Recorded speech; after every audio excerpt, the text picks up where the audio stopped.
We're live from our studios here in Kokomlemle on digital address JA09925339. This is your home of fearless, credible, and independent journalism. Our lead stories this hour.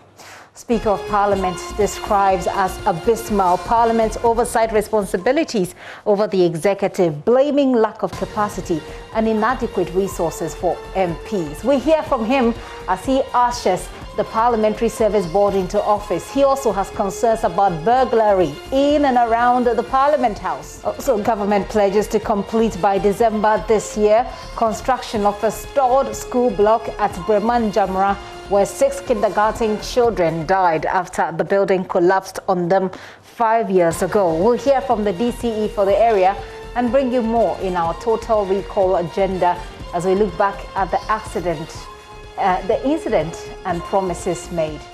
A combined team of police, immigration and national security officers arrest over 500 illegal migrants in the Bolgatanga municipality. More than 400 of them Nigerians. Details coming up shortly. The Pulse is brought to you by Global Communities Dignilu, affordable, safe sanitation. Join us on DSTV 421 Go TV 144. We're streaming live on YouTube and our other social media handles. My name is Gifty Andopia. This is The Pulse. Please be my guest.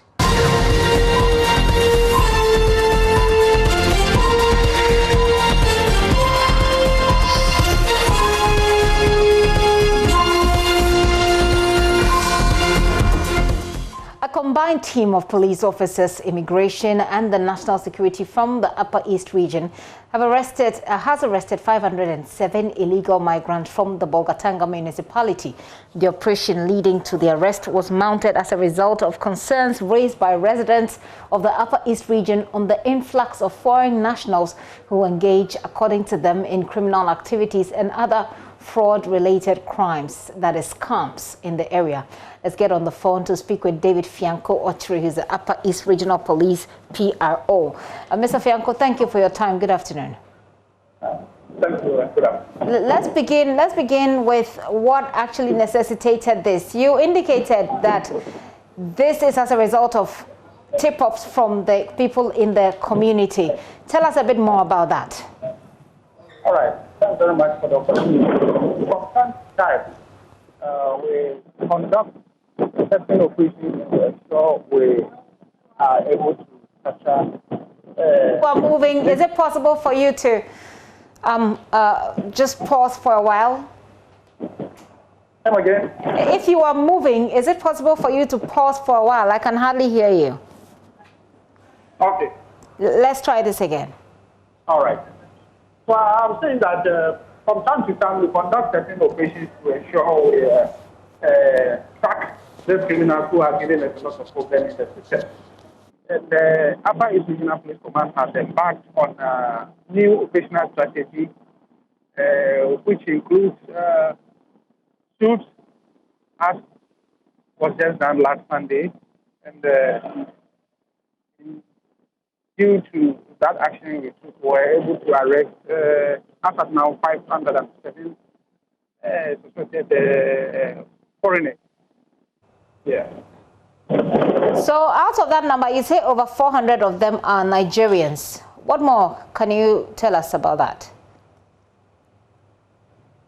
Yes, there's nothing much to say about that, apart from saying that you are aware that our borders are closed.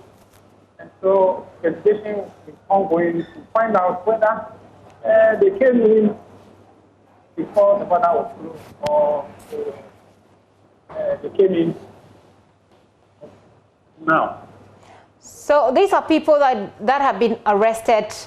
On what basis, if we don't already know that they came in illegally? Because that's what the information you have on the police social media handle says.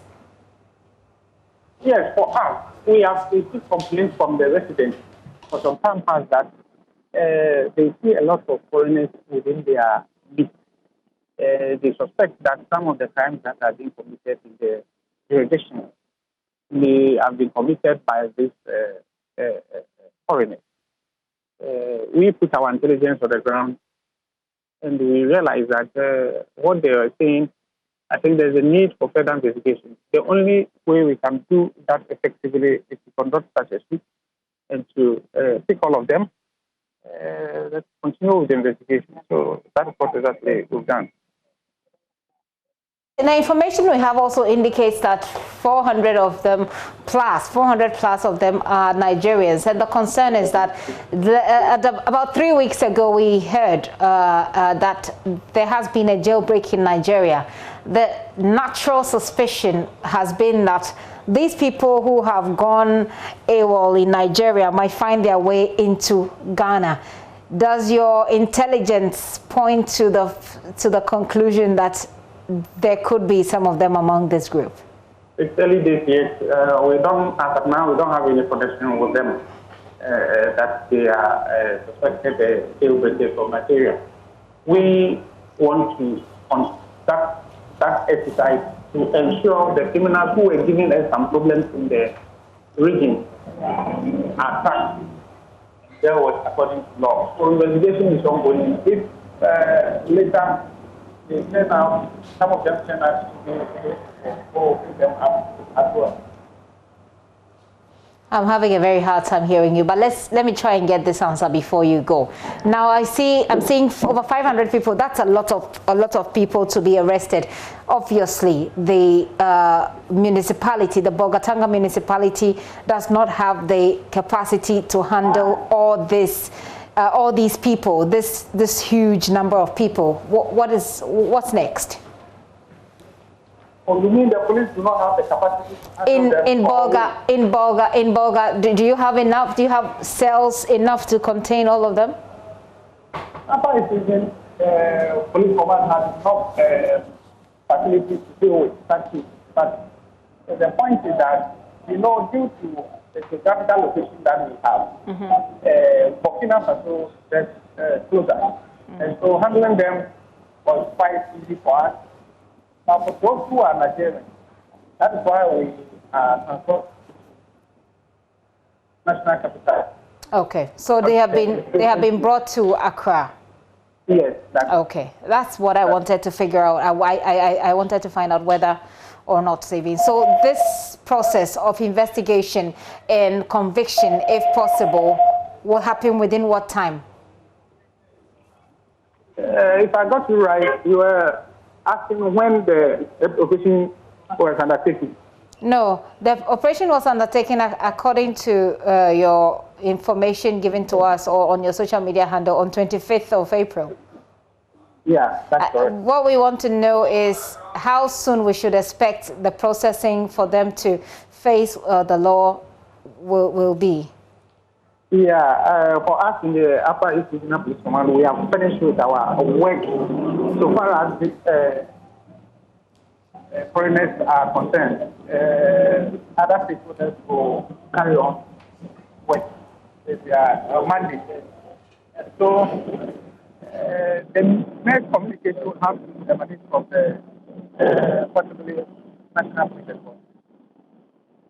ASP David Fianco Ochiri there is a PRO for the Upper East Regional Police. I'm having a hard time hearing you clearly, but we've got some information there. He confirms that this operation took place on the 25th of April.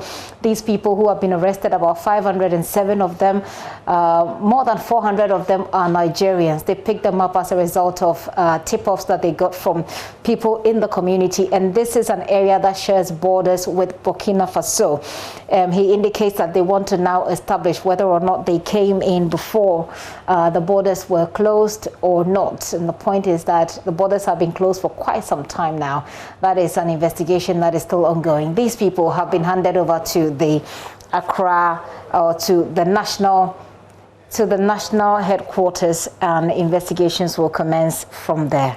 Away from Bolgatanga, stakeholders in the power sector have assured that the unstable power supply in Kaswa and parts of the central region will be stabilized by the end of August. Energy Minister Matthew Poku-Prempeh visited the project site today and saw that work is 60% complete. This will add an extra 435 megavolts to the power grid, serving the rising power demand in the area. Funding the project is Millennium Development Authority. Its CEO, Martin Benjamin, addressed the media on the project. We almost they've put the main items on, but there are a lot of other civil works and other that they should do. So those together would be completed by the end of August. But it's commissioned, they put power into it, and before they do that, they will have to put lights off because they are interconnecting. They are cutting into the existing power and bringing it down. So you have to take power off, and that takes a bit of time. It's not a one-day job. So that's why we have a bit of outages. But it's all important because if you want to make an omelette, you have to break an egg. Certainly something must happen so that we can then, at the end of the day, feel comfortable that we waited for it. Energy Minister Matthew Poku-Prempeh is also assuring Ghanaians that the power situation will soon be fixed and is calling on everyone to be patient as they work on it. He addressed the media after he toured the site. If you live in any part of Accra or Central Region or Western Region or Ashanti Region, there's a reason for your intermittent outages. Which reason, for the last 3 weeks, we've been touring GridCo sites to see what system improvements they are bringing. We were in GridCo 3 weeks ago, we were in Kumasi, and today we are in Kaswa. Such system improvements is going out parts of this country. We will just continue to ask for patience and forbearance for the people working here. Almost all the people working here, you see, over 90% are Ghanaians, working hard day in and night to ensure that the power systems that have not been upgraded for a very long time get the needed investment to ensure a more reliable power system in the country. We ask for cooperation, understanding, education and information through your various portals to educate Ghanaians that indeed, yes, it's true, we are facing intermittent power outages. But it is also indeed true that the monies and the financial resources and other resources are being provided to ensure that we tackle our problems. Matthew Poku-Prempeh is the Energy Minister. You're watching The Pulse with me, Gifty Ando up here. I'm going to take a very quick break. We'll be right back. Do stay with us.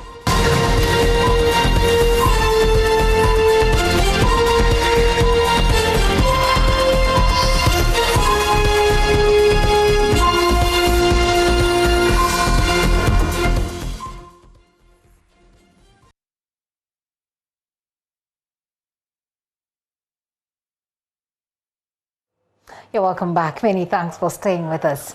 Government has pledged to complete by December this year the construction of a stalled school block at Breman-Jamra in the central region where 6 kindergarten children died after the building collapsed on them. Following the incident, which occurred on January 31, 2017, then Education Minister Matthew Poku-Prempeh said contractors will be immediately sent to the site today. We, on Total Recall, JoyNews' Richard Kojo Nyako visited the community and returned with a story of unfulfilled promises. It was in the month of February, and that day was supposed to be a beautiful Tuesday morning here at Breman-Jamra. But sadly, the day turned into mourning.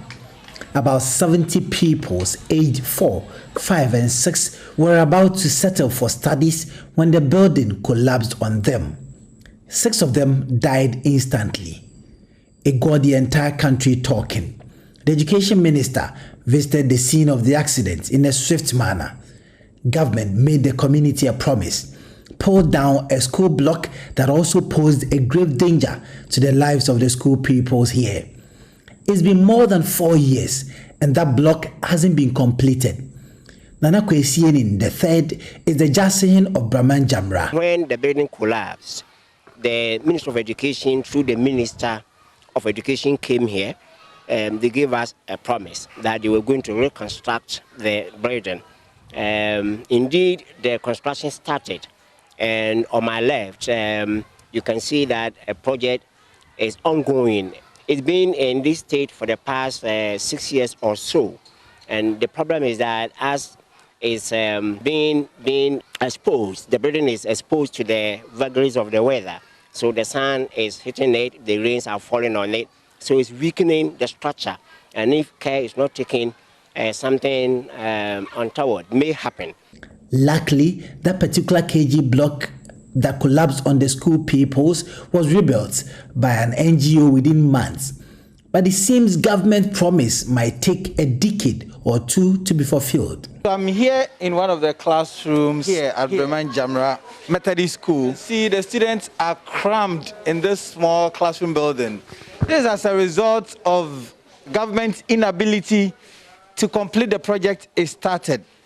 So this is a typical classroom here, and this island is the Form 3 classroom. The room is very, very, very hot. I'm sweating, and you can look at the sweaty face of these young ones. This chair, for instance, is being shared by 3 students. My name is Erica Fezi. So when our teachers are teaching, we find it difficult to understand because we are uncomfortable. We are sitting in 3-3, so when we are being constructed, we are not able to construct it well. We want the government to continue our buildings for us so that we can be spaded. We are feeling bad. Then we can't even write. 3 people are sharing desks and it's bad for us. We want to change. We plead the government to come and complete the building for us so that we can go and learn. It's not only the Methodist school block here that has issues, but also the district assembly school blocks. The school blocks that are housing these school pupils are death traps on their own. There are cracks and crevices all over. The floors of these school buildings are piped, and the entire blocks have gone through patching to save them from collapsing. The school pupils here have to close whenever it threatens to rain. An opinion leader in the community, Nana Kojo Enchibu Esiakon, appeals for support. He says they cannot wait for another disaster to happen. But the unfortunate incident happened some time ago, and it was a big rainstorm which ripped off the roofing of the building, part of it. That has caused this building to be in this state. In fact, every effort has been made through the district assembly, and many letters have been written to the government to come at least to do something about the building. In fact, all has proved futile. Now, this is the state of the building. In fact, there was a KG somewhere around here, and the KG was so dangerous. In fact, it could have caused accident, as it happened some time ago. So the teachers decided to keep the children in this computer office. Well, the DC for Isikmo Odobin Brakwa, Isaac Odum, when contacted, indicated it was due to lack of funds, and whenever there were funds available, the building would be tackled. I'm leaving the community now, hoping something urgent would be done about these dilapidated structures that are serving as places for academic activities. They are obviously disasters waiting to happen. Richard Kwejenyako, Joy News, Jamra. Richard, with our total recall there, well, Chief for the area, Nana Kwesi Ening III, tells Joy News at least 3 school buildings have cracks in them and is appealing to government to act quickly before another disaster happens. He spoke on the AM show. When the building collapsed, the Minister of Education, through the Minister of Education, came here. They gave us a promise that they were going to reconstruct the building. Indeed, the construction started, and on my left, you can see that a project is ongoing. It's been in this state for the past 6 years or so, and the problem is that as it's being exposed, the building is exposed to the vagaries of the weather. So the sun is hitting it, the rains are falling on it, so it's weakening the structure, and if care is not taken, something untoward may happen. And that's the chief for the area there. Well, District Chief Executive of Esikuma Odobin Brakwa, Isaac Odom, explains the construction of the school stalled because of lack of funds. He, however, promises the construction will be completed by December this year. Sincere apologies for that. We'll hear from the DCE subsequently in the bulletin. If we don't hear about him in the bulletin, we'll bring you in our subsequent bulletins. But to move on to other stories, the Tema West Municipal Assembly has demolished some structures erected on waterways around the Lashibi drain. This follows a directive by the Greater Accra Regional Minister, Henry Quartey, for the buildings to be pulled down. The siting of the buildings, including that of the assemblyman for the area, is said to be the cause of serious problem when it rains. According to MCE for Tema West, Adra Mwako, the exercise is being carried out because several attempts to get the developers to stop building there have been unsuccessful. The minister's concentration was particularly on this building because it was just close to where the bridge is being constructed. When you look at the big bridge over there, have you seen it? Yeah, it's being constructed. And so it is close to this particular building. And that's the more reason why it was so alarming. So the minister was just passing by and he saw, how can somebody build close to a bridge that is being constructed, and then at the same time pipelines are also here, and it was like, what is going on? And it attracted the minister to be here to come and have a look.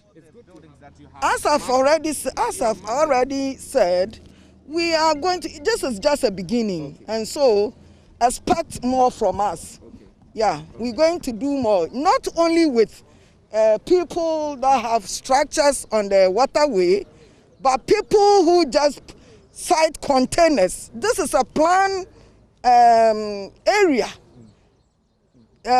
We were carved from Tema Metropolitan Assembly, as we are all aware, and Tema is a planned area. So you cannot just site container buildings and all other things anyhow. And the work is ongoing. We've just started.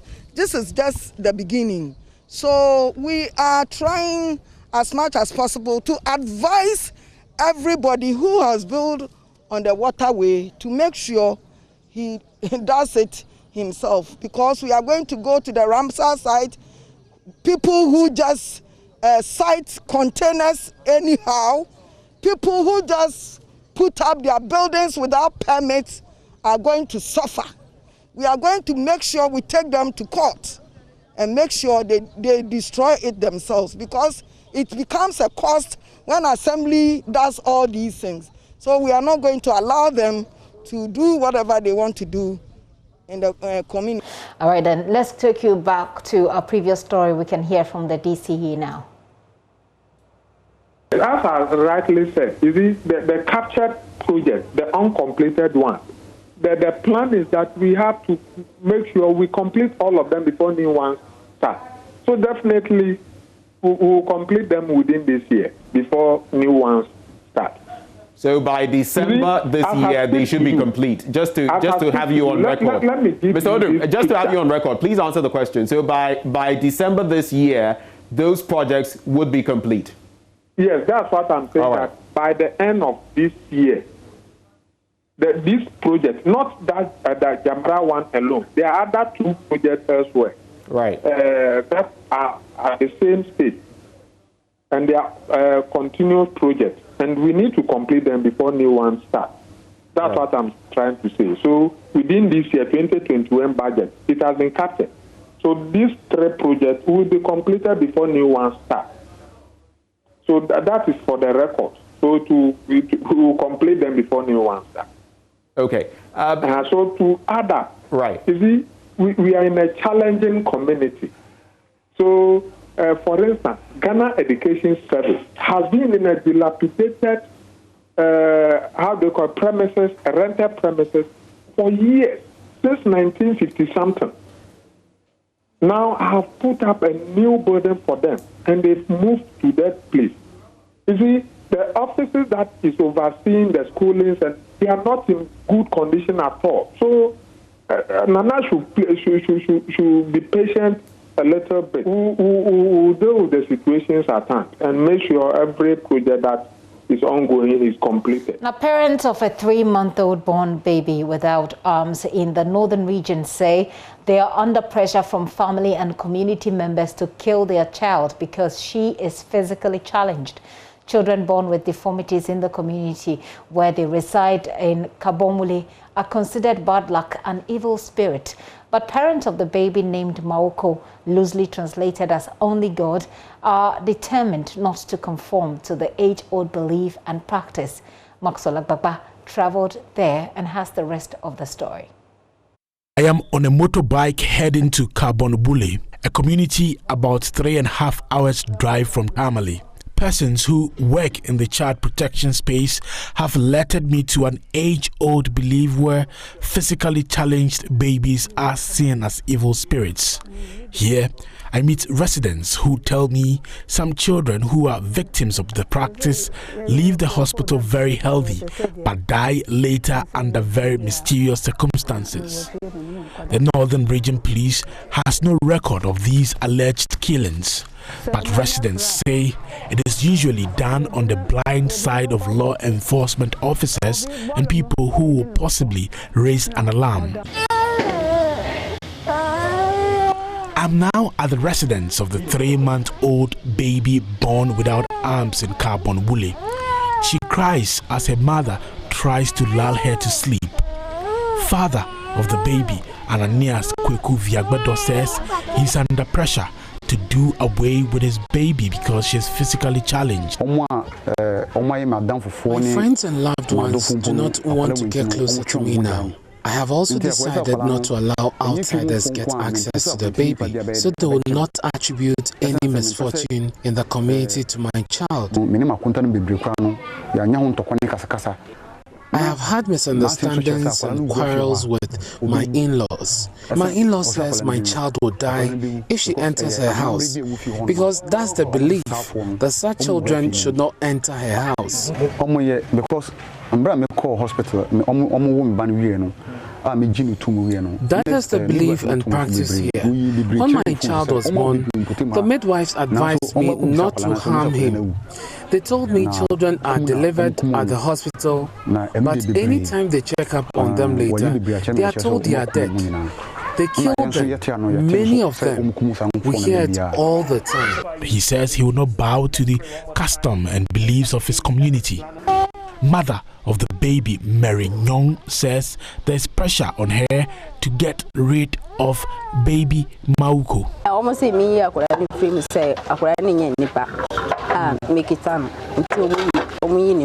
They want to kill my child because they say she's not human. I know she's human and she'll be great in future. I've now met Solomon Atta, his secretary to the chief of Kabomule. He says it is the belief of the community that physically challenged children are evil spirits. He cites an instance where a physically challenged 1-week-old baby was killed. Children who are born disabled, at times we do away with them because we see they are not fit into the society. Even in school self, I don't think we allow them to go to school. We believe that they have evil spirits, or maybe it is sort of witchcraft. The witches are hunting them. When the person is born a witch, so such a person, we don't want him in the society. I think some years, one happened. A small child was born about a week. The child started eating. So the parents have to do away with the child. Wait, because the child started eating food. 1 week. It's not good? It's not good. It's not good. Why? It is not practice. In fact, it is inhuman. A child, 1 week, then the child started eating there. I don't think it is normal. Fufu, they left over. The mother saw the child eating. So they have to do away with the child. So the child was killed? The child was killed. Solomon Atta agreed to take me to the chief priest of Kabomule. An old man whose name loosely translates as death is better than trouble. He confirms the assertion by the secretary to the chief, as he says physically challenged children are not fit to live amongst humans. It is all part of our belief. They are all from God, but not all of them are from Him. Some of the children do not look like humans. When there are deformities in the leg and other parts of their body, we discard them. What you say? Yeah. You say nipa ye ni omo ntena. Okay. Because yemukura na obobia nim intimi nsumano. Okay. Say ye free we do not live with them because they do not look like humans. Okay, so the hospital, where's Godfred Golden Vovrego is the Mandai district pastor of the Seventh-day Adventist Church. He's one of the people pushing for change in the community. Honestly speaking, it has been a big problem in the community. The most painful thing is the innocent child and the family, the parents, the way they have been stigmatized in the community. In fact, my brother has gone through a serious, let me say, stigmatization. As pressure to get rid of 3-month-old Mauko grows, her mother and father say they are optimistic she'll become a shining light for her community and a story will change the age. Maxwell Agbapa with that report. Let's get on Zoom and speak to the country director, David Poalua, who is joining me right now. His organization, AfriKids, has worked in this space for a very long time. David, thank you for your time. You've been speaking against spirit child killing since 2013. Are you surprised that the practice still persists in some parts of northern Ghana? Not necessarily. Thank you very much for the opportunity. Honestly, I'm not surprised that the practice is still ongoing because we have been saying that the spiritual phenomena is a national issue or almost a sub-regional issue. And even in communities that we have been working, we have been intervening for the past 10 or so years, you sometimes still come across instances when parents and other family members are making efforts to kill children. So I'm definitely not surprised at all. Why do you think we're still here? You talk about communities in which you have worked for 10 years and there's still the problem persisting. Why do you think this is? Well, the concept of the spiritual phenomena has its roots stuck in the sociocultural practices of our people. These are long-held beliefs that children who are born with certain deformities or children that were born during times that people struggle maybe to explain certain circumstances, they blame the child and go ahead to kill those children. In fact, they blame the innocent child even if rain doesn't fall properly and it coincides with the birth of a child. I mean, people can associate that simple phenomenon of drought or climate change, associating the cause of it to the birth of a child as the carrier of the bad luck, because he's the stranger within the community and they believe that he is the latest and it is the latest person who has brought to them that bad luck. So that is why it's still quite difficult, even with the years of engagement and education, we still find instances that people take these decisions. That aside is the issue of the economic situation. The fact is that in most of these communities, we are literally, the people are literally farmers. And so they live by gathering and undertaking certain physical activities. So when they see a child who they think will struggle to participate in their economic life, then they try to find solutions to some of this by killing the children. Also, the lack of the access to healthcare. It's not everyone that will have the opportunity to be able to take a child with a deformity to a tertiary hospital or to a health facility where they can find solutions. And because of all these reasons, people try to cope with the situation by taking the very bad route by killing these children. I mean, I can hardly imagine anybody looking at a child like the one we're showing on TV right now and killing them. As I said, it's very difficult for me to look at this baby because it feels to me as though this baby is suffering. What do you think we can do in terms of solving this problem? What is the solution to this age-old barbaric practice? It's just really hard. Well, I think that we can look at this issue from different dimensions. First and foremost, the immediate dimension is to rescue this child and give her assistance and support so that she can grow and to live like any of us are living today. And I know this will come as a huge relief to the family. You can see that the mother still loves her baby, irrespective of the fact that she's not having the full length of her arms. Yeah. And so the family obviously will be to come to them as a relief. So first and foremost, the solution to this will be for us to activate our referral systems. There is the orthopedic center in Sawam is a partner to Africans. We've worked closely. In fact, we've handled cases that are even more severe than this. And we have examples to show of children who were born without limbs, and with support of the orthopedic team, specifically from the Isawang Government Hospital, such children today are living and thriving in their communities.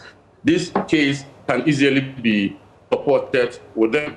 And so if there are ways that we could collaborate, I think that we can help escalate this case to the right specialists who will be able to give the necessary support and train the family on how to support this child to grow. And as the child ages, there are times that the team might make visits or will invite them to come, and then they'll have to replace the artificial limbs. So it's not too difficult a thing to deal with in our current jurisdiction. There are institutions, there are individuals who can solve this case. The bigger picture is what we should also focus on, because I heard from the interview that people are speaking openly about the fact that they have been killing children because they were born with disabilities. I mean, this for me, I honestly cannot describe the extent of impunity that we are talking about. No one has, I mean, the right of the child is that you have no reason to take the life of a child for no reason. And so to find people openly speak to camera and to say that when children are born in their community and they have deformities, they kill them, I think it means that we have a bigger problem on our hands. And we can look at this maybe in the medium to long term by engaging them. Like I indicated, we have engaged even communities where this practice was so pronounced. And today we can boast that people are more receptive to cases like this, and they are very supportive. And we have demonstrable evidence that if a child has a deformity, that child can never be a bad luck to the community. In some instances, these children have come up and they've become a blessing rather to the community than to them. So these guys are just demonstrating their ignorance. So and David, I think that Africans will want to work with other partners to take this up, maybe the District Assembly, Social Welfare Department, and these communities, to begin a process of engaging the community and to work with them to change this attitude of theirs, which is leading to the killing of innocent children. This is extremely barbaric, and I'm so sad to hear in this in today's Ghana that people are still killing children just because they are born with deformities. David, I was just going to suggest that perhaps you can bring some of these children that your organization has rescued to neighborhoods like this and let them tell their stories, or people who used to believe as these people do now, to be able to convince them that this is not the way to go, because arresting them might just, create a different problem that we'll have to deal with straightforward. David, thank you very much for your time. And I'm very gladdened to hear that you are happy to help, engage the Nsawam Hospital so they will be able to help people like this baby that we saw without limbs. That sounds very comforting to me. Thank you. David Palua is the country director for AfriKids there. Hopefully we'll get some help for this girl and others who are just like her. And the Speaker of Parliament, Alban Bagbin, has described as abysmal Parliament's oversight performance of its oversight responsibilities over the executive. This he blames on the lack of capacity and inadequate resources for MPs to play their constitutional roles effectively. Inaugurating the 6-member Parliamentary Service Board for the 8th Parliament, the Speaker also revealed constant break-ins into vehicles of MPs and staff within the premises of Parliament because the House has no control over the enclave. He wants the entire enclave to be handed over to the legislature. How efficient and effective is our Parliament? One of the areas that our Parliament has not fared well is oversight and private members' legislation. Even though the performance and effectiveness of Ghana's Parliament continue to be rated high internationally, its rating in the area of oversight is unsurprisingly low. I say it is unsurprising because Parliament and its committees lack the needed support and assistance to perform their oversight functions. I had calls in March this year to call out the Minister of Finance and the Secretary to the President for attempting to unilaterally place a ceiling on the budget appropriation for Parliament and the judiciary. I must admit, this unfortunate development has been the practice of almost all the governments since the beginning of the Fourth Republic. This development has undoubtedly affected the capacity of Parliament to effectively and efficiently perform its oversight duties. I admit that there has been some modest improvement in the appropriation for Parliament by successive governments, but it is still far inadequate to meet the optimal requirements of the House. In fact, there is no year that Parliament had even 1% of the total revenue of the country as an arm of government, not a ministry, an arm of government. The same for the judiciary. Again, in the area of private members' bills, I must admit that as a House, we have not helped ourselves because of the inadequate interpretation given to the Article 108 of the Constitution by previous speakers. The interpretation of what constitutes an, and I quote, imposition of a charge on the consolidated fund or other public funds, unquote, or, quote, the payment, issue, or withdrawal from the consolidated fund or other public funds, unquote, sought to place a fetter on the capacity of members to initiate and or present private members' bills for the consideration of the House. Even if the speakers at the time were to give Article 108 of the Constitution a more liberal and purposive interpretation, we did not have the technical personnel, the legislative draft persons within the service to assist members convert their thoughts into a legislative framework in the form of a bill. I recall that as a majority leader, I had to seek the expertise and services of Mrs. Ofuru Boateng, a retired director of legislative drafting at the Office of Attorney General, when I tried, supported by the Parliamentary Center, to introduce a private member's bill, the Budget Act, for the consideration of Parliament. It is in this respect that I commend my predecessor, Right Honorable Professor Aaron Mike Okwe, for breaking the jinx and pushing for the introduction and passage into law of the first private members bill sponsored by members from both sides of the political divide in the House. I must commend Honorable Ras Mubarak, former Member of Parliament for Kumbungu, for the initiative to introduce the private members bill to amend the Road Traffic Act. The majority and minority leaders at the time, Honorable Oseche Mensah Bonsu and Honorable Haruna Idrisu, who were the joint sponsors, in addition to some other members, should also be commended for their leadership, which led to the passage of the landmark bill. It clearly shows that with cooperation from the two sides of the House, a lot can be achieved for the betterment of our country. I have no doubt that the introduction and passage into law of the first private members bill has cleared the path for more of such bills to be introduced in the 8th Parliament. And I'm aware so many of them are already lined up for processing.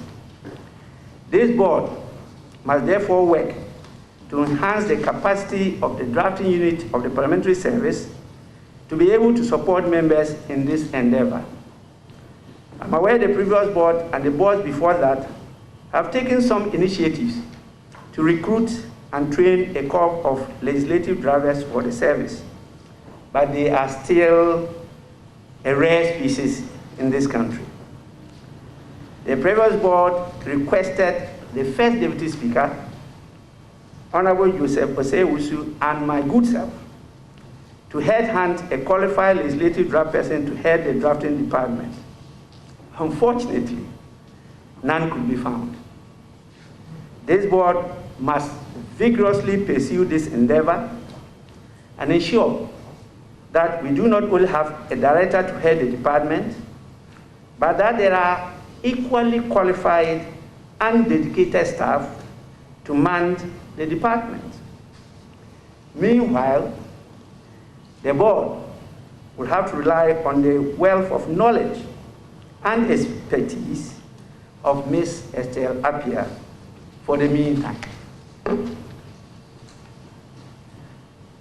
Looking ahead, this board must also work collectively and collaboratively to improve upon the work ethic of staff of the service. It is a fact that there are some hard-working employees of the service who are giving up their best for the service and Parliament. But it is equally true that there is a significant number whose contribution is nothing to write home about. There are some staff who basically have no schedules, and so virtually do nothing, yet are paid by the state at the end of each month. Monitoring and supervision by superiors are poor and must be improved if we are determined to attain the vision of being a model parliament in Africa. These are matters which I hope to lead this board on, to instill discipline and good work ethics among staff of the Parliamentary Service and also members of Parliament.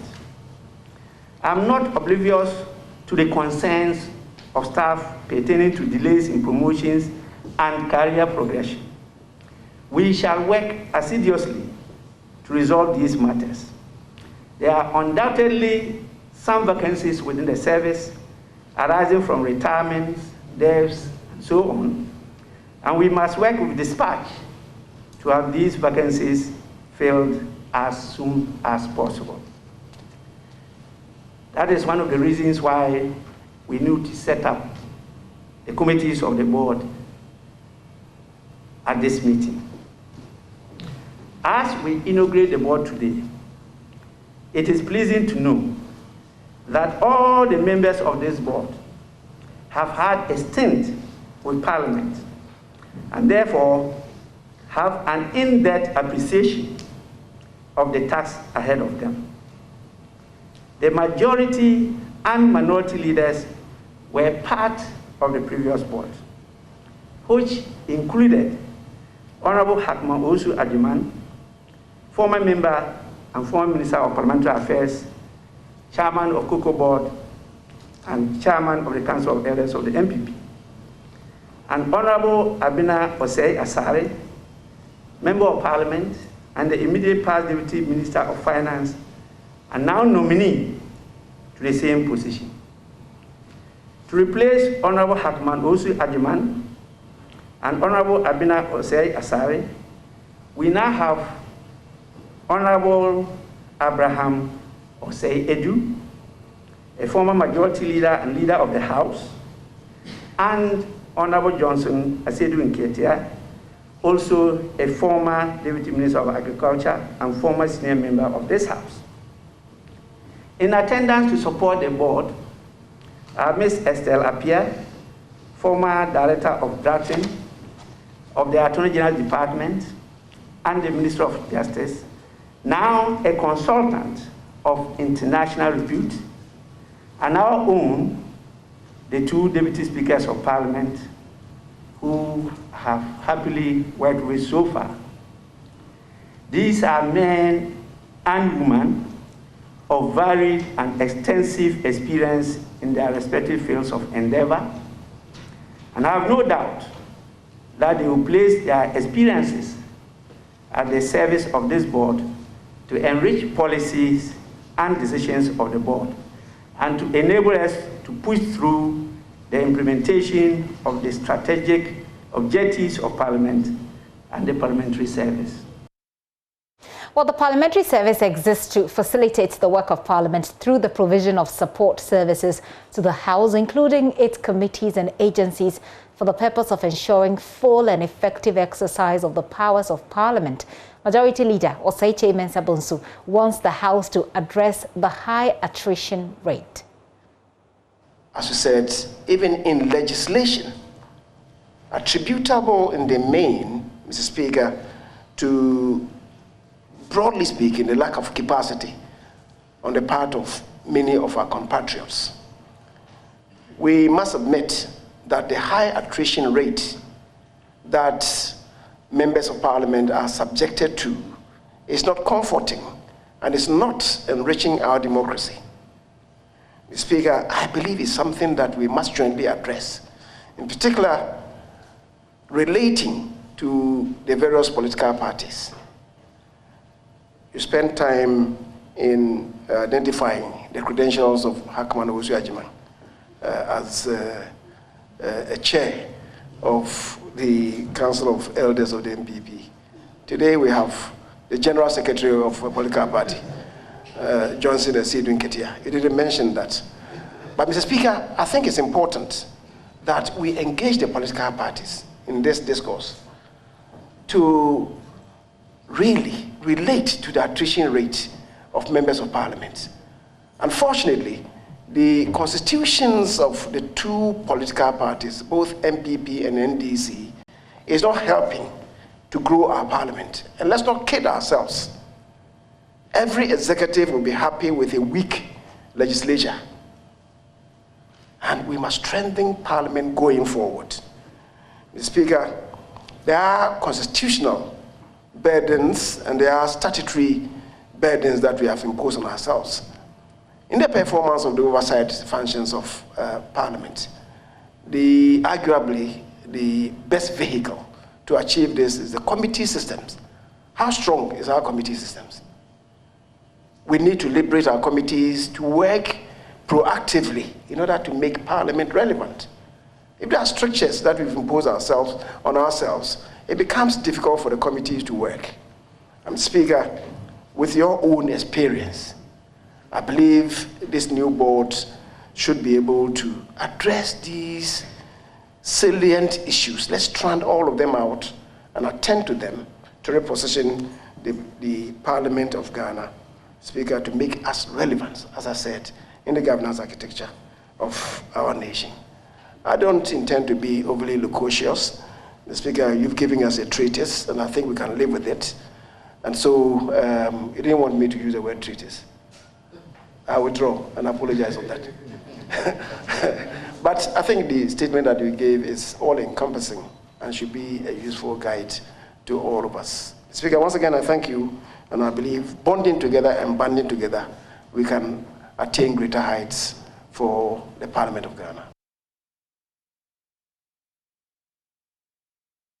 Majority Leader Osei Chairman Sabonso there, while the Minority Leader Haruna Idrisu says the House must work to build the capacity of the MPs as well as the staff of the service. And cooperation to work with you assiduously to make this Parliament more responsive, more accountable, and more transparent in serving the needs of the Ghanaian people. As I listen to you, I observe that you are not satisfied with the oversight role of Parliament.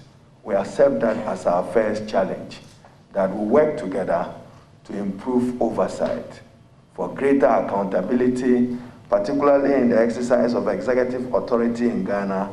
And as you yourself rightly noted, we will build upon the gains made by Professor Mike Okoye in the promotion of the private members bill, and we encourage as many members as possible to promote and sponsor similar bills for the good of our Parliament.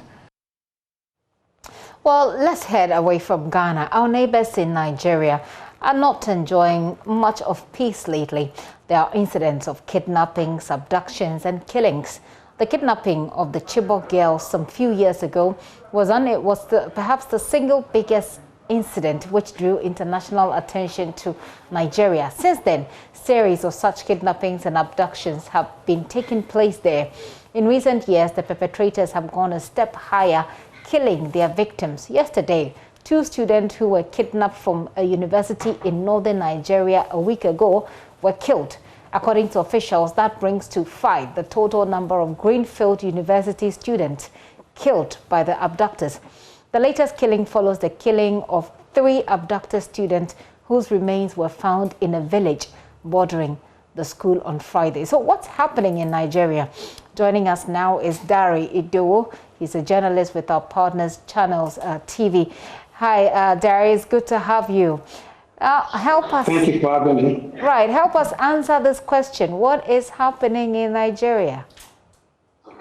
Of course, it's no longer a secret, and it's pretty much out there in the news. Everyone knows this, that Nigeria in recent time, or let's say recent years, has faced major security issues, starting with, say, Boko Haram to X-Men. Now we're talking a lot about kidnappers. And when I say kidnappers, of course, a lot of people are trying to understand where this is coming from, because at some point we as a nation, we're dealing with a problem of insurgency, say in the northeast, and right now that problem translated to what a lot of people called Fulani X-Men, or so to say X-Men, and with the X-Men and farmers clashes, which of course have been quite deadly as well. Then this particular development. Of course, you made mention of the kidnapping of Chibok girls. That was in 2014, and that was pretty much what what really triggered the attacks on schools in Nigeria. And since then, Nigeria's recorded several cases of kidnapping, especially when it comes to attack on schools and abduction of schoolgirls and schoolboys. After Chibok, we had Dapchi, and this recent one that you also mentioned, the Greenfield University in Kaduna State. The concern, just to follow up on your question, the concern pretty much. Dari, it looks like I've lost you. Can you reposition? Let's do this again, maybe.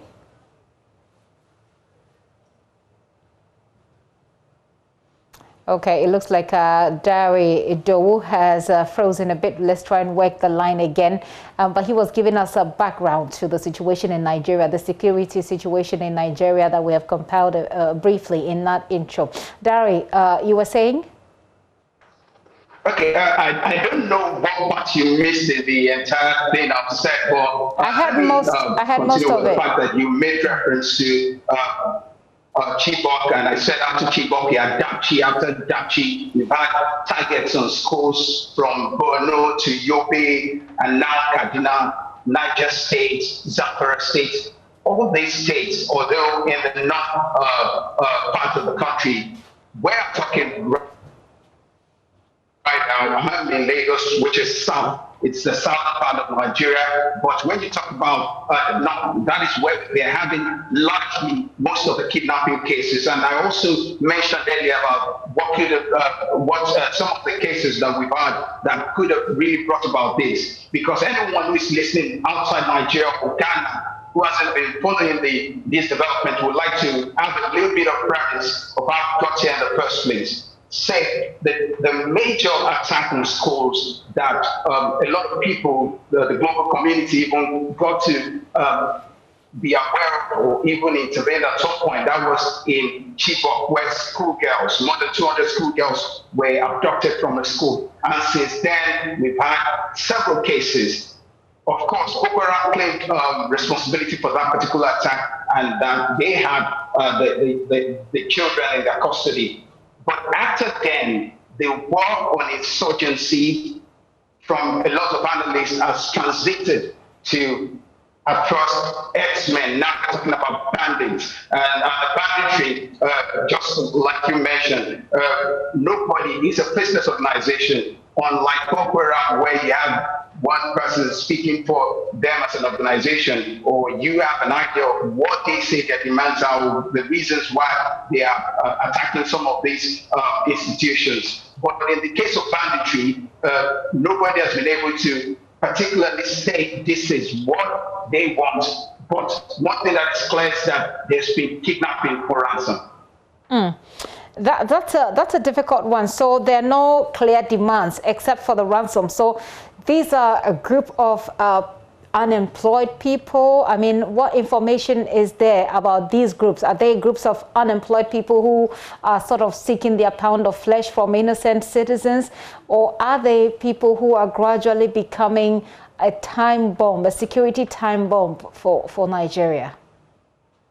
Okay, so I'm going to take your question from what most analysts have said in recent time as well, in trying to dissect this particular problem. Two ways: economic problems. The other is the major security threat that we've faced as a nation before now. Some would say the porous border, Nigeria's border, if you look at the map, you see Chad, Niger.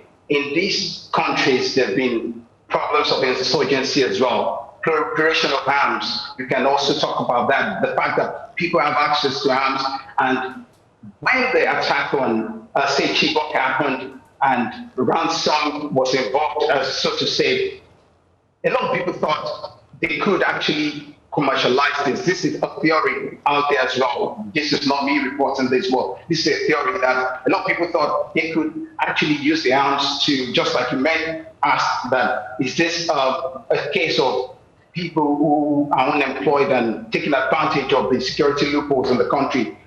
We can actually say that because from where the country stands right now, every kidnapping case that the country has recorded in recent time has a question of ransom as well. To the point that the president has cautioned state government that it is counterproductive for security operatives to be making effort to get whoever has been abducted out, and the state governments are going behind to pay ransom.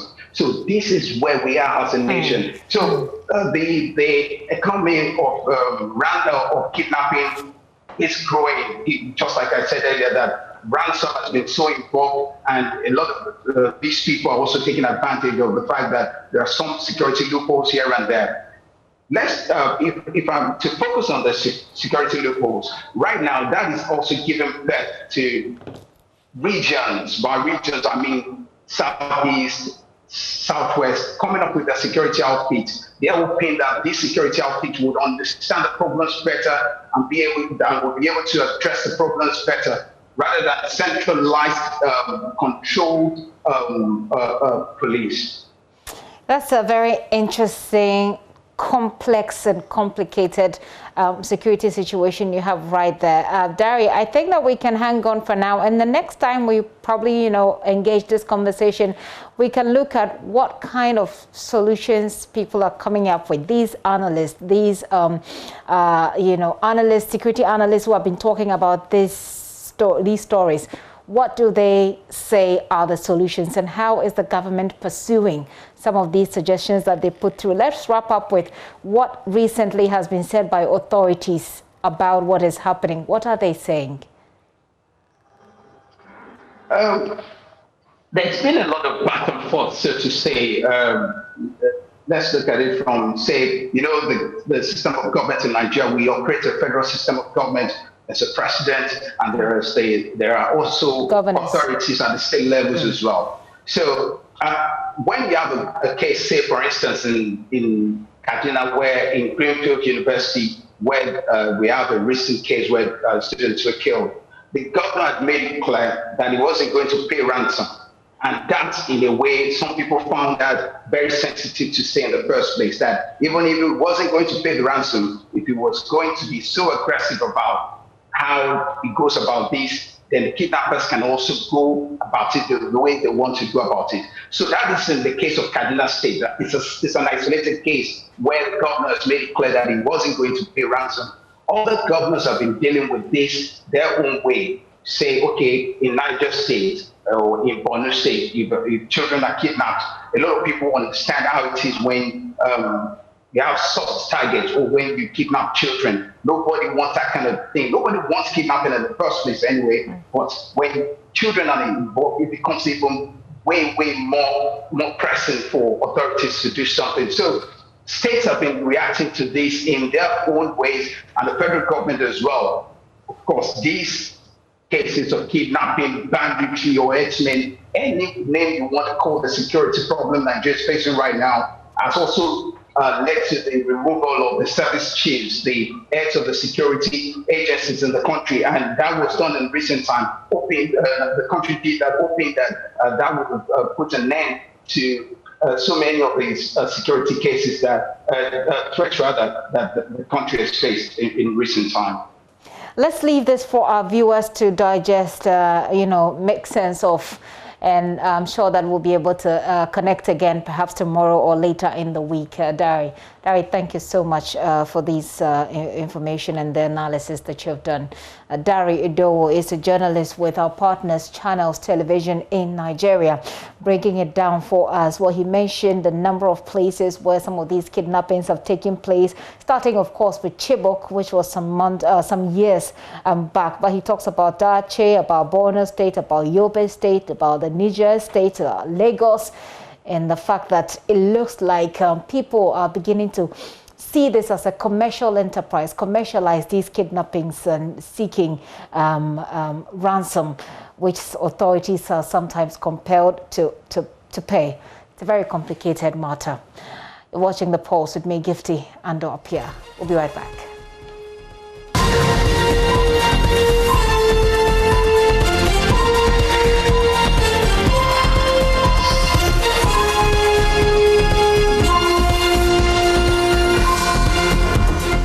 The concerned NPP youth of Techiman South constituency in the Bono East region are calling on the leadership of the party to consider an early Congress ahead of the 2024 general elections.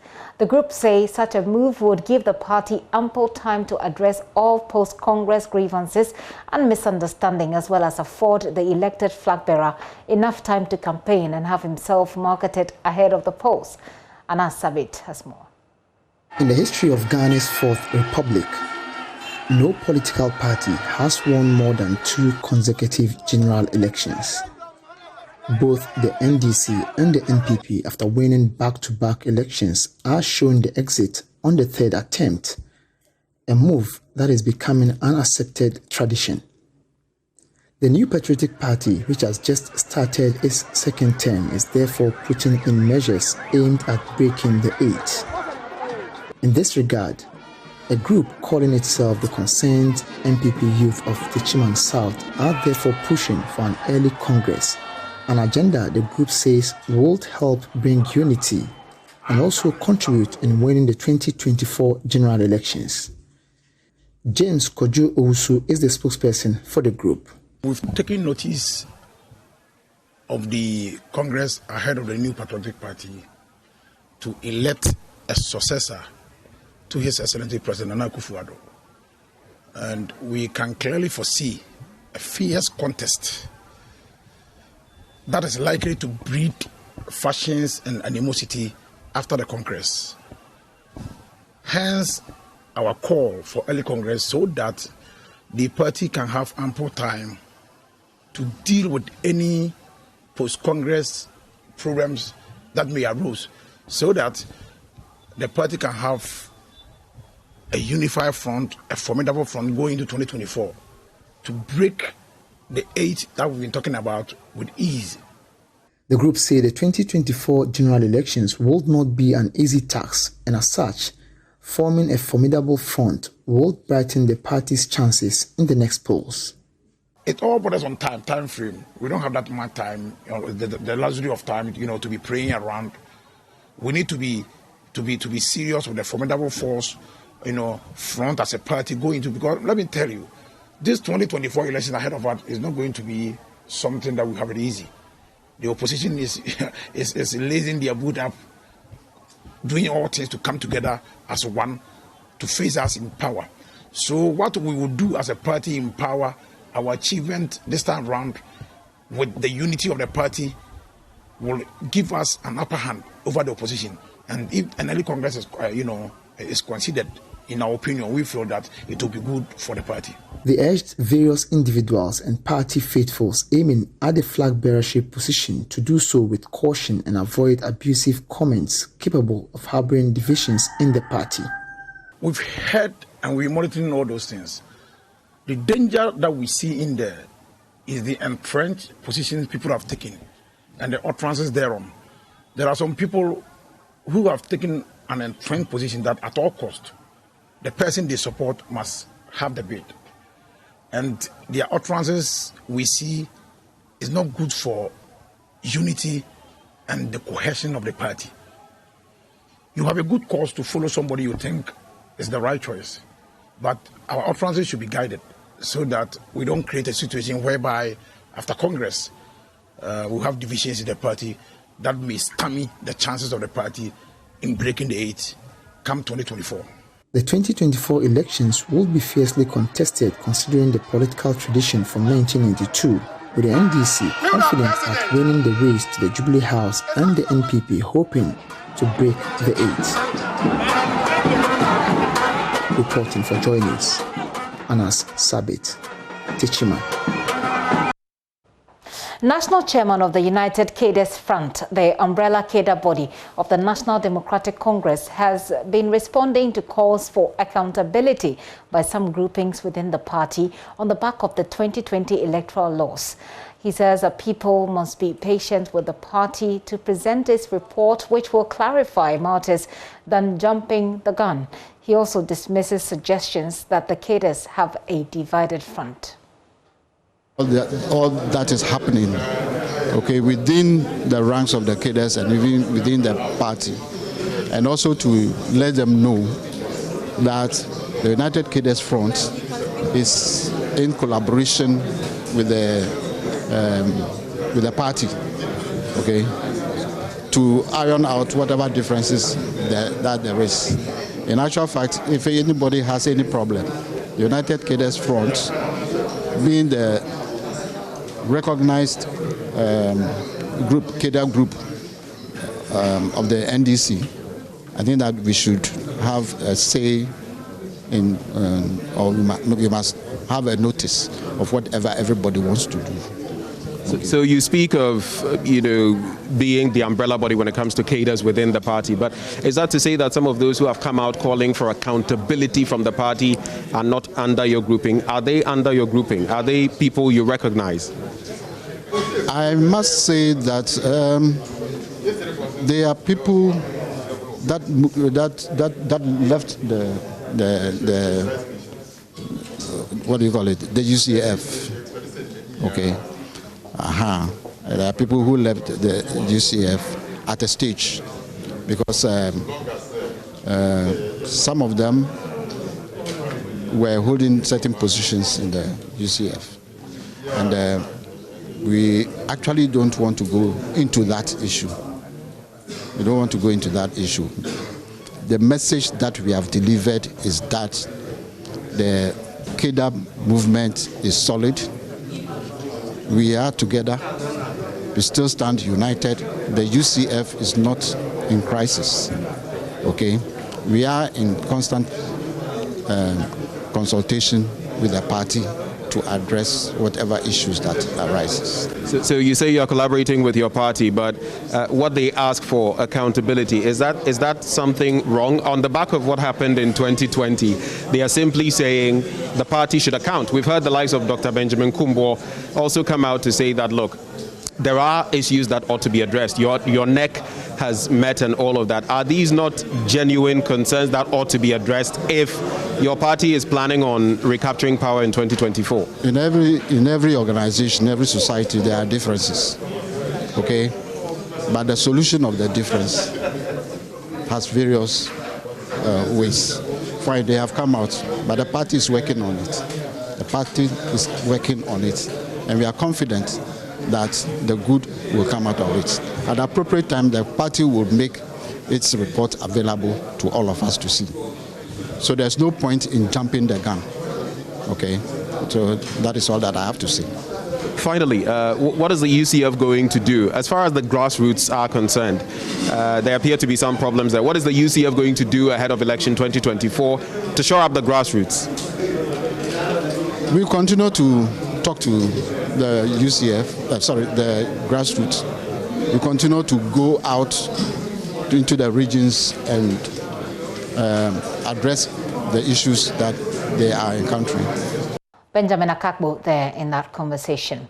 Our traders back to the ceremonial Kumasi street a day after eviction. The traders who ply their wares on those routes of Kumasi are back a day after the Metropolitan Assembly commenced decongestion of the areas. The Asanteni Otunfo said to the second had requested that the routes be cleared for use, especially as he marks his 22nd anniversary on the Golden Stool. On Monday, most of the traders complied with the directive. Nanaya Ojima, however, reports they are back on the streets. A task force of the Kumasi Metropolitan Assembly moved in on Monday to decongest the area. In enforcing compliance, the task force demolished structures and items used for trading activities on the streets. The traders were unhappy with the use of force and demanded specific areas designated for them to trade. The informers last month said we should live here. Already when they live here in Kejetia, they say you should go to race course.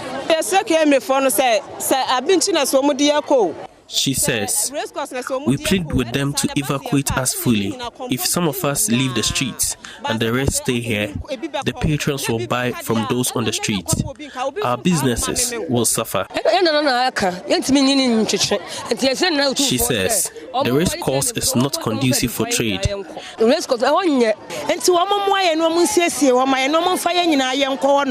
They should do the roads for us because the people won't come to buy from us if the road is bad.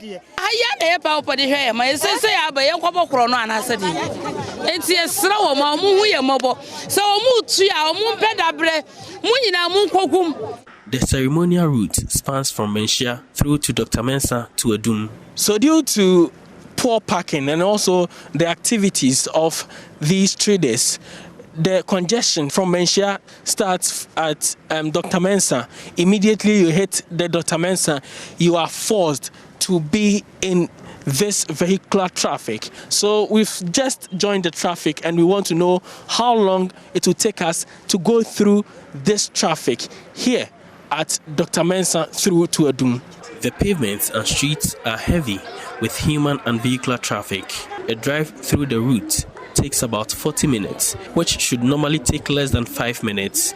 A day after start of enforcement, traders are back to trade as usual. The race course and Efiakobi market are said to be designated for the traders, but traders claim they do not have access to stalls. Authorities in the Ashanti region explain they will take the necessary measures to decongest the city of the traders. Simon Osei-Mensah is Ashanti region minister. You know, the whole thing started yesterday. Now we will provide security. For tomorrow, I'm telling you, they can occupy the middle of the road. They won't be there. So they have to move to find places at race courses and benches, etc. to stay. Why should they occupy the middle of the road? They should leave the middle of the road so that the traffic can flow. From Kumasi for JoyNews, Nana Ojima reporting. Danger is looming on the whole Accra highway as the middle of the road caves in between the Kumasi barrier and Chito. This is around the Chito in the whole West District of the Volta region and has created a huge hole in the middle of the road at the Kumasi barrier. Chito section. Motorists are therefore advised to be extra careful on the stretch of the highway, especially at night. Fred Kwame Asare reports. At the dawn of Sunday, 3 occupants of this Volvo cargo with registration number GT 56817 almost lost their life in an accident on the whole Accra highway. The cargo, which was transporting clothing textiles from Togo to Accra, veered off the road when it fell into a pothole between the Kumasi barrier and Chito. Evans Bechi is the driver's mate of the cargo truck. Thing happened is we were our way coming. We just saw a small potholes on the road. We just read there and our front tire just entered the bridge and the bridge just collapsed. So the force that the car is using, it just used to direct us to the bush inside. So maybe make us say things spoiled for the car and body, only the car under, the tire, the diesel tank, the muffler, and the axle. The unfortunate incident resulted in the carving in of the section of the road. According to sources, this same section was damaged 2 years ago. However, no proper repair work was done. Instead, it was filled with gravel. Careful study at the bridge reveals that the iron rods used have rusted, hence could not hold the weight of the concrete bridge, leading to the damage. Drivers plying the route have appealed to the Ghana Highway Authority to repair the road to prevent the unfortunate from happening. We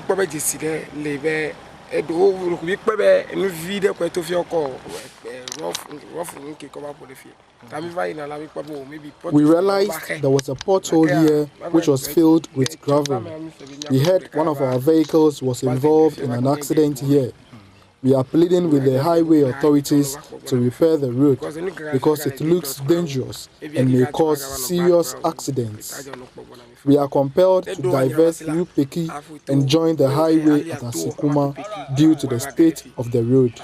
It is dangerous driving on the stretch at night and for drivers plying the route for the first time. Friday, Saturday, Sunday, the assembly member for Chito Jigbe electoral area, Samuel Into, explained he has informed the relevant authorities about the unfortunate incident. When the incident was reported, I informed the DNI and I spoke to the district chief executive who is JoyNews.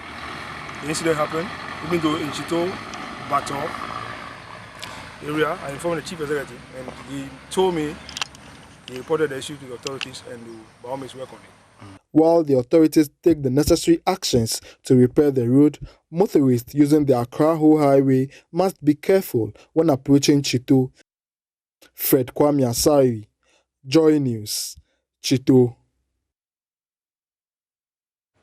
And I'm Gifty Andopia. You're still watching The Pulse with me. Let's do some sports right now.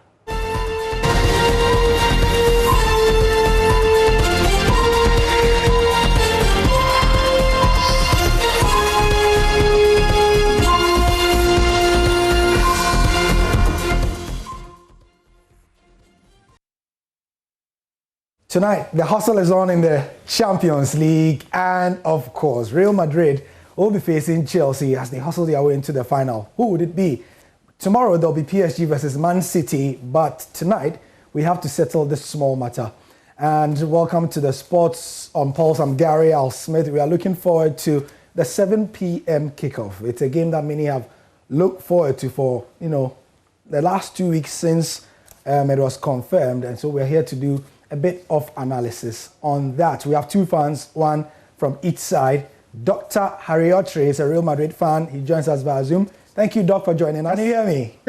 Yeah, thank you for having me. Thank you for having me. Okay. It's an honor. Hala Madrid, Hala Madrid. Hala Madrid tonight. Okay, so that is in the white corner on the left of your screens. In the blue corner is Kwame Adakwa. He's a Chelsea fan. I don't think that we need to say that with what he's wearing. Hi, Kwame. Hi, Gary. Thanks for having us on the show tonight. Nice one. Well, where are you, Kwame? Are you in Ghana? No, I'm not in Ghana. I'm in UK at the moment. You're in the UK. All right. Yeah. Yes. In the center of the action. Yes. Doc, are you in Ghana yourself? Yes, I'm in Ghana. Right. So let's begin with you, Doc. Why is tonight so special for you? Tonight is special because, one, we haven't met Chelsea before, never in the Champions League, not that I can recall. So it's a bit tricky one. It's a tricky one for us, but like we say, it's going to be like taking a candy from a baby. It's going to be easy, Per our form, I believe that they will not come close. They wouldn't be a match for us. They wouldn't be a match for us, yes. Yeah, sure. So I believe that tonight is going to be just easy. Yeah. Let me just bring a stats down. Actually, Doc, there's a bit of trivia for you. Real Madrid, your team, they have faced Chelsea more than any other side in all competitions without winning. So that is another reason why I'm pretty sure you have faced Chelsea more than any other side in more competitions and not won in 3 matches. It's only 3 matches. You've drawn once and lost twice. So tonight, in Champions League. Yes, in all competitions. In all competitions. Yes, all right. Yes. So let me come to you, Kwame Adakwa. Why is tonight special for you as well?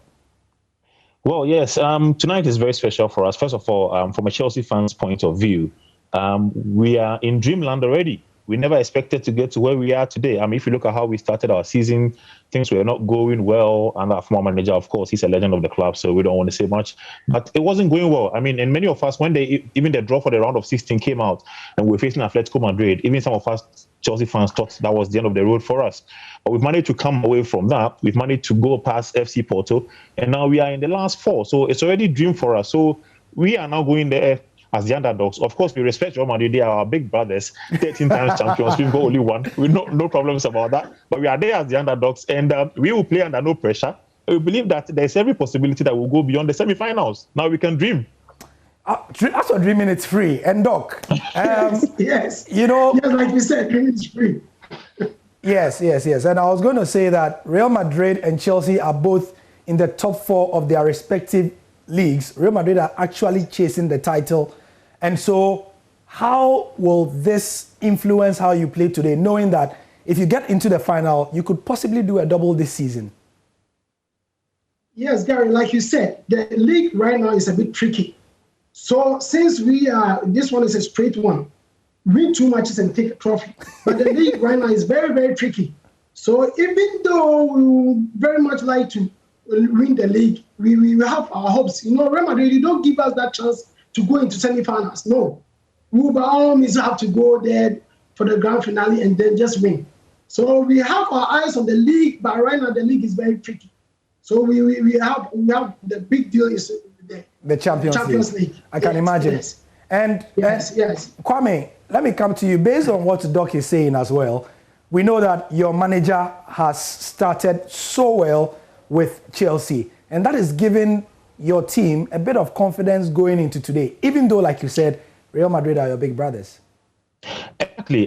When Frank Lampard was sacked at the back end of January, most of us, the name that we fancied was never going to be Thomas Tuchel. I mean, when we heard the name Thomas Tuchel, we're like, what? Who made that choice? But he's come in, and we have to be honest, he's done a brilliant job. Look at the kind of matches that he has won, and the way he's been able to organize our defense, and the way the team is going, and keeping clean sheets here and there. We believe he's done a great job.